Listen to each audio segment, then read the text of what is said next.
लगातार बदलती रही है, क्योंकि इसकी सीमाएं घटती बढ़ती रही हैं और संस्कृतियों के आपस में मिलने के बावजूद उनमें खींचतान चलती रही है।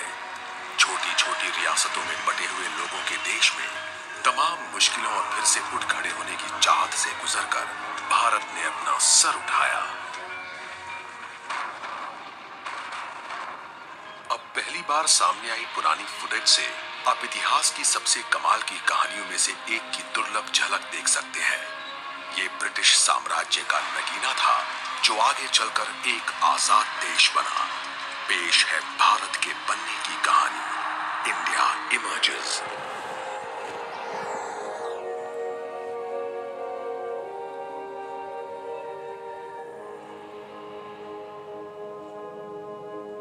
The Raj.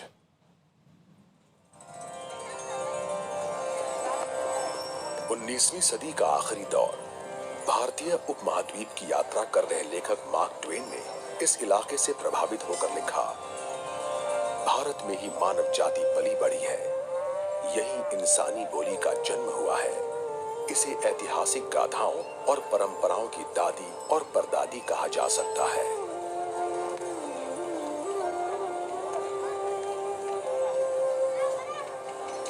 मार्क ट्वेन ने 5000 सालों में विकसित हुए भारत की व्याख्या की थी। ये बात है 19वीं सदी की। भारत की आबादी 20 करोड़ से ज्यादा है। ये भारत लगातार बदलाव के दौर में है। अब यहां मुगल सल्तनत की हुकूमत नहीं है।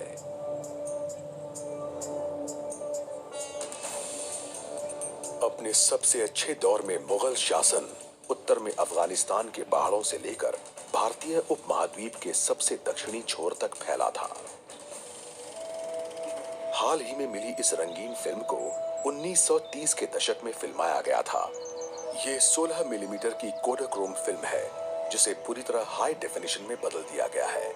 ये मध्यकालीन भारत की एक झलक है, जिसके ज्यादातर हिस्से पर मुगल राज करते थे। मुगलों का प्रभाव भारत के दक्षिणी दूर दराज के इलाकों तक कभी नहीं पहुंच पाया। यहाँ तक कि मध्य भारत में भी उन्हें अपना अधिकार जताने के लिए स्थानीय रियासतों के साथ हाथ मिलाकर चलना पड़ता था। पर उनकी विरासत आज के भारत में भी जिंदा है, जिसे देश भर में बने स्मारकों और इमारतों के बेमिसाल आर्किटेक्चर में देखा जा सकता है। और इन स्मारकों में सबसे मशहूर शानदार ताजमहल है। सन 1648 में मुगल बादशाह शाहजहां की बेगम के मकबरे के तौर पर बना ताजमहल मोहब्बत की निशानी के अलावा भी काफी कुछ है। दुनिया का ये अजूबा ऐसे भारत का प्रतीक है जो कई सदियों के उतार चढ़ाव के बावजूद टिका रहा है और आज भी पहले की तरह ही शान से खड़ा है। ताजमहल बनवाने वाले शाहजहां के लफ्जों में, इस जहां में ये इमारत ऊपर वाले की अहमियत बताने के लिए बनाई गई है। सन 1862 में आखिरी मुगल बादशाह बहादुर शाह जफर की मौत के बाद ही मुगल सल्तनत का अंत हो गया। इसके बाद राजनीतिक अस्थिरता के दौर में ढेर सारी छोटी छोटी रियासतों, कबीलों और समुदायों का जन्म हुआ और शासन करने की ताकत में ऐसा खालीपन आया जिसे भरने में कोई कामयाब नहीं हुआ। सन 1903 ब्रिटिश भारत। ये भारत की कुछ सबसे पुरानी फिल्में हैं। इन्हें अमेरिकन इन्वेंटर और सिनेमा के पायनियर थॉमस आर्मैट ने फिल्माया है। इस समय भारत के लोगों पर विदेशी राज करते हैं, जिसका केंद्र आधी दुनिया के पार यूरोप के एक टापू पर है। अंग्रेज पहली बार सन 1601 में भारत आए थे।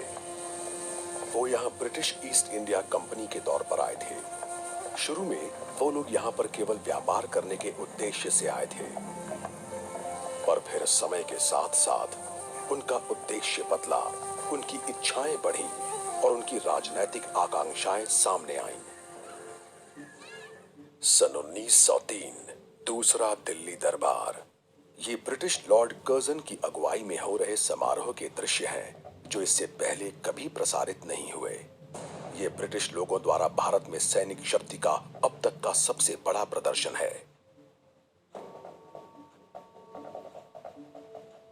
भारत में संसाधनों की भरमार है।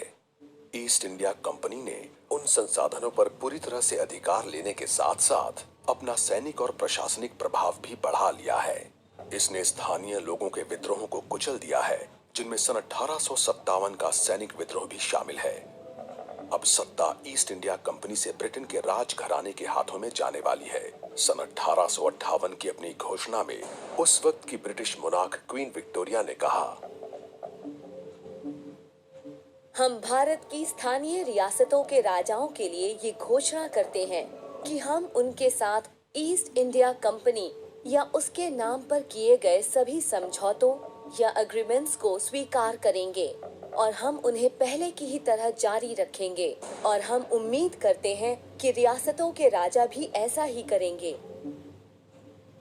क्वीन की इस घोषणा का उद्देश्य ये जताना है कि वो सबको साथ लेकर राज करना चाहती हैं, लेकिन द राज, जो इस कॉलोनियल ताकत का नया नाम है, दोबारा भारत के लोगों पर भरोसा नहीं कर पाएगी। ब्रिटिश राज की सामाजिक और आर्थिक नीतियां हर कीमत पर भारत के लोगों को विदेशियों की सत्ता में लाने के लिए बनी थीं। उन्हें डर है कि परिवर्तन सामाजिक उथल-पुथल को जन्म दे सकता है, जिससे एक बार फिर सन 1857 जैसे हालात पैदा हो सकते हैं। 20वीं सदी की शुरुआत। ये ब्रिटिश भारत के पश्चिमी हिस्से की बीकानेर रियासत का लालगढ़ पैलेस है। यह औपनिवेशिक भारत की 500 से ज्यादा रियासतों में से एक का नजारा है, जो कहीं और नहीं मिलेगा।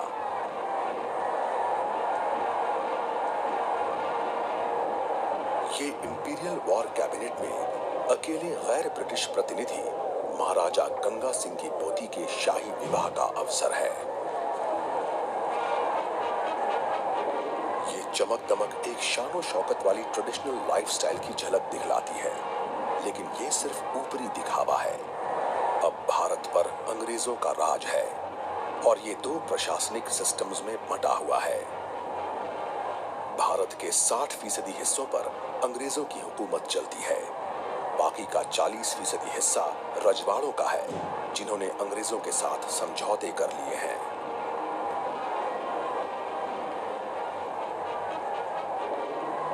क्वीन विक्टोरिया द्वारा ब्रिटिश राज की घोषणा के महज 5 दशक बाद भारत की असली राजनीतिक सत्ता रजवाड़ों के हाथ से निकल गई है। इनके पास अब बस अपनी खो चुकी ताकत की यादें ही बची हैं।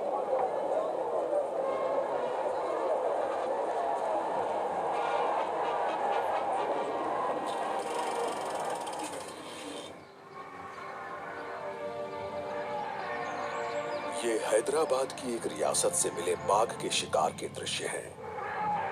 ये मुश्किल से दिखने वाले विजुअल्स ओरिजिनल कला में हैं और इन्हें दक्षिणी भारत में कोंगारा कलान नाम के जंगल में फिल्माया गया है। स्थानीय राजा और अंग्रेज साथ मिलकर शिकार करते हैं। ये हाथियों पर शिकार के लिए निकलते हैं और उनके साथ ट्रेन्ड शिकारियों और हथियारों से लैस सैनिकों की एक फौज होती है। ये लोग घेरा बनाकर शिकार करते हैं। इसमें जोखिम कम होता है और देखने वालों को मजा आता है।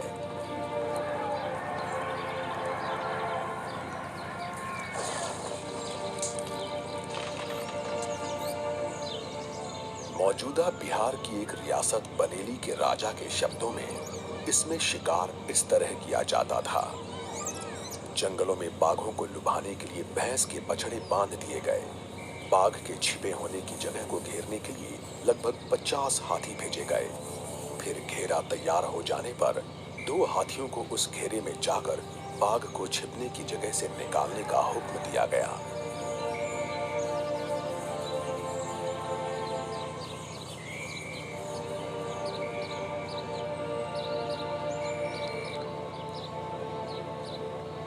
हाथियों के करीब आने पर बाघ बार बार गुस्से में हमला करता था।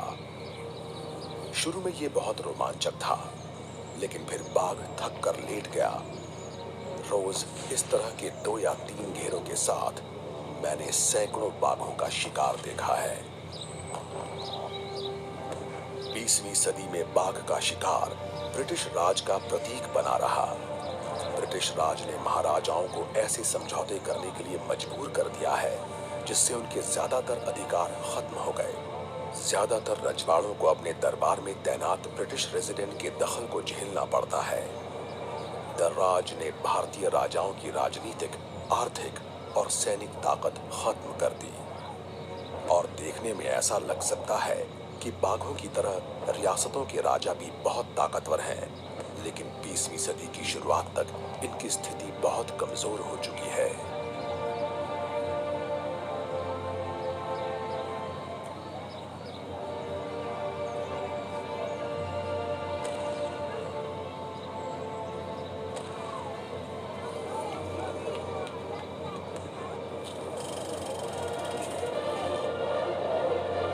दिसंबर सन 1911 दिल्ली दरबार। शुरुआती फिल्म डॉक्यूमेंट्री बनाने वालों में से एक चार्ल्स अर्बन ने किनेमा कलर नाम की एक नई टेक्नोलॉजी का इस्तेमाल किया। उन्होंने 2.5 घंटे की फिल्म बनाई जिसका नाम था with our king and queen through India. इस फिल्म में तीसरे दिल्ली दरबार के नजारे हैं जो ब्रिटिश सम्राट जॉर्ज V के राज्याभिषेक के समय होने वाला एक सैनिक समारोह है।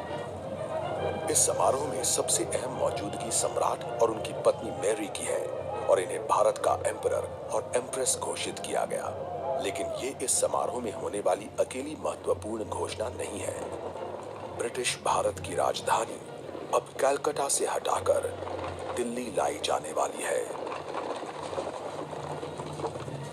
राजधानी को कलकत्ता से दिल्ली लाए जाने के प्रस्ताव पत्र में भारत के वाइसरॉय लॉर्ड हार्डिंग ने लिखा, ये काफी समय से एक गंभीर असंगति मानी जाती है कि ब्रिटिश लोग अपने भारतीय इलाके के सबसे पूर्वी छोर पर स्थित शहर कलकत्ता से इस देश पर शासन करते हैं, लेकिन कलकत्ता से राजधानी हटाने की यही एक वजह नहीं थी। सन 1905 में बंगाल के बंटवारे के बाद ये इलाका ब्रिटिश राज के राष्ट्रवादी विरोधियों का केंद्र बन गया था। सन 1911 के दरबार में किंग जॉर्ज V द्वारा औपचारिक रूप से दिल्ली को राजधानी घोषित करने के साथ ही ये बात पक्की हो गई। अब दर्राज का एक नया युग शुरू होने वाला है।